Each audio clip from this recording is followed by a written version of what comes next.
Welcome back to CEO Money, and today's show is Health and Wellness with Vicki Griffith. All right, Vicki, welcome back into the show. How are you? I am fantastic. Cool. And who's our next guest? Our next guest is Dr. Bagshahi, who is the prominent weight loss and bariatric surgeon. Hi, Good afternoon. Thanks for having me. Good afternoon. I'm glad to have you here on our show, and so are our listeners. What a great show. I've actually been sitting here kind of applauding everything that has been said.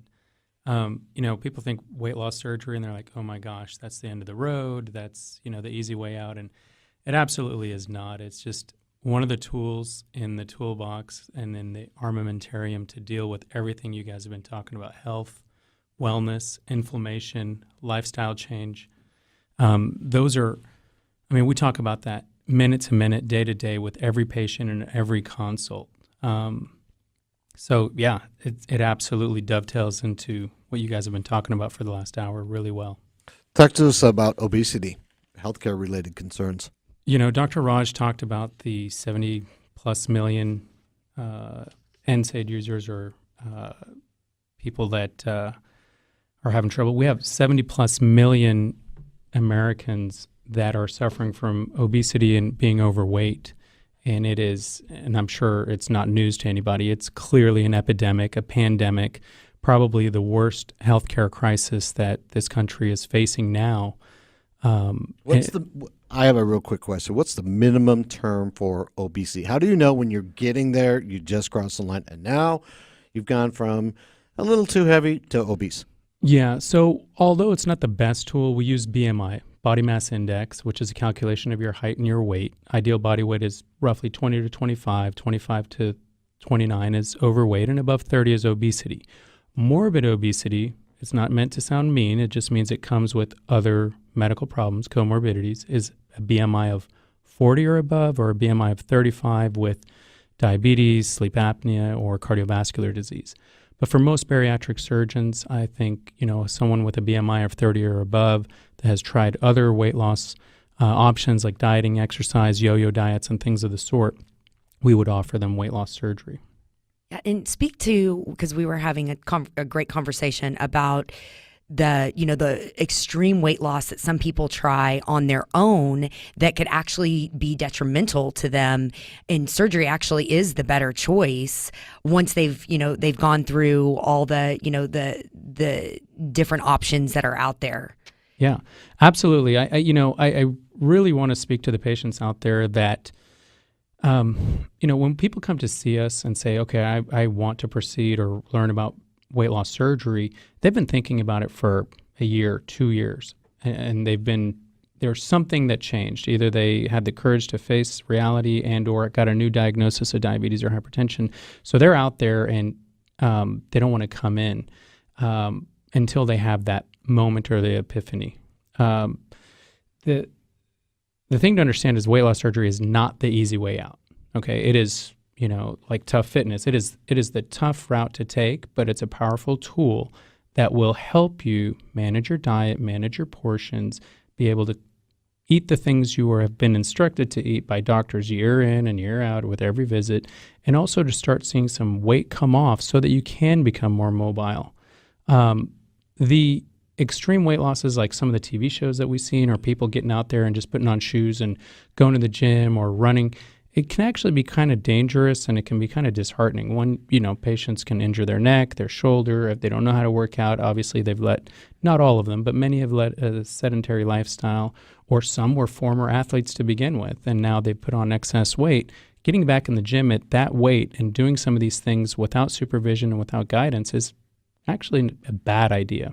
Right. And the extreme dieting that they put some of these people on too, that could be exactly add more fuel to the fire on their joints, and just the workouts being more ballistic to get the weight off quick, because everybody wants to see quick results. Yeah. And so to give them that mindset and that confidence too, you're giving them the gift of confidence because they haven't had that before. So then they're hopefully more encouraged to change their nutrition and change their workouts and their lifestyle. It is. It's a secret weapon to make the dieting and the exercise more effective. I have patients also come in, Dr. B, what about this diet? What about, this low carb diet? What about this new version of Atkins? I'm like, I don't know. I don't read them. I don't care.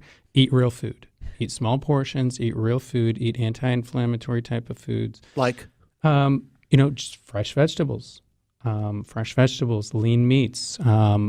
And there's a whole slew of dietary recommendations. I don't want to step on any of the food scientists' toes or the dietitians out there because these are heated debates, carried out on social media, on the internet, on YouTube, everywhere. But the fact of the matter is you got to eat healthy food, things we had available to us 100, 200 years ago. So basically it's just another way of saying stay away from the processed foods, the high caloric content, low nutritional value foods, and you will find satiety in much, much smaller portions. You will find energy levels are better. The inflammation in the body goes away a lot faster. And we see that perioperatively when we prepare our patients for surgery, do surgery, and then get them out of the hospital. For example, metabolic syndrome, which many of you have heard about, but in a nutshell, it's central obesity, hypertension, hypercholesterolemia, and it puts you at high risk of strokes and heart disease. Major problem. So in those patients, when we do weight loss surgery, we prepare them with a preoperative liquid diet, a perioperative liquid diet, protein shakes, etc. Well, what does that mean? We delete a lot of the foods that they have been eating, which I feel leads to a significant amount of inflammation that is driving that process.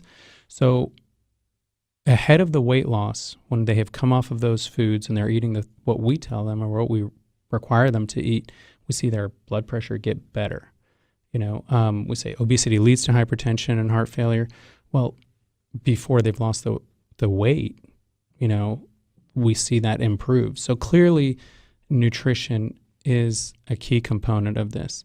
So you eat properly, you have the surgery as a tool to manage your hunger, manage your portions, you lose weight, you're more mobile, you start working out. That's the lifestyle change we talk about. I tell my patients, become an amateur dietitian by the end of the first year after surgery. Once you do that, develop a lifestyle habit of exercise as a part of your routine, the same way you would comb your hair, the same way you brush your teeth, the same way you have your other habits. Build your life around that. If your job's getting in the way, change your job, because this is the replacement for that list of medications you came in with. A few months out, they come back with like the one thing that changed in their life that's so dramatic. Hey, I took a commercial flight. I can click the seatbelt now instead of having to ask for an extender.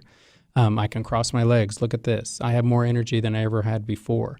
I said, good. Use that as motivation to develop that lifestyle change we talked about. Now, I know that there's a lot of changes that have happened in the way that minimally invasive surgery is taken place, but let's bring that out a little bit because I'm on your website and it says minimally invasive procedures. Tell us what that really means when it comes to the layman of like, what's going to happen to me when I come in and we go through the process?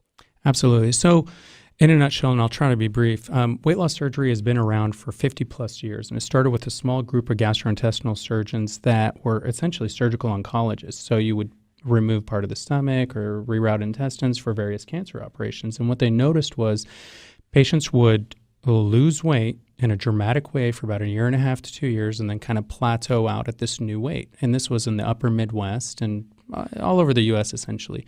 But they would come together and they said, look, we should be using these operations for this new problem that we have, which is obesity. I mean, look at these patients' weights. We got to manage this.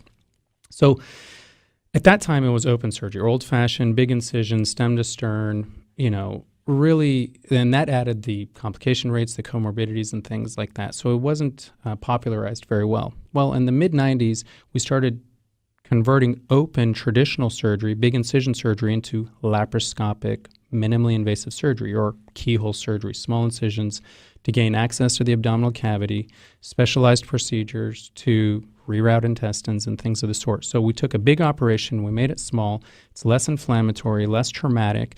Patients are up and walking the night of surgery, up and walking the day after surgery, and they can go back to work as soon as they feel well. That's usually Amazing. 3 to 4 days, So that's pretty dramatic. That's what makes it minimally invasive. Thanks for being on the show. Real quick contact information for you before we go. drbhealthcare.com or dfwweightlosssurgery.com, or our office number at 817-250-6210. We'd love to hear from you. Thanks, Doctor. Thank you, Dr. Bagshahi. All right, you've been listening to Kathy Griffith on the Health and Wellness Show. Thanks for joining us. Kathy We'll Griffith? be back tomorrow. Vicki Griffith signing off. See you guys next week for the Health and Wellness Today Show. This has been so fun and informative. Thank you.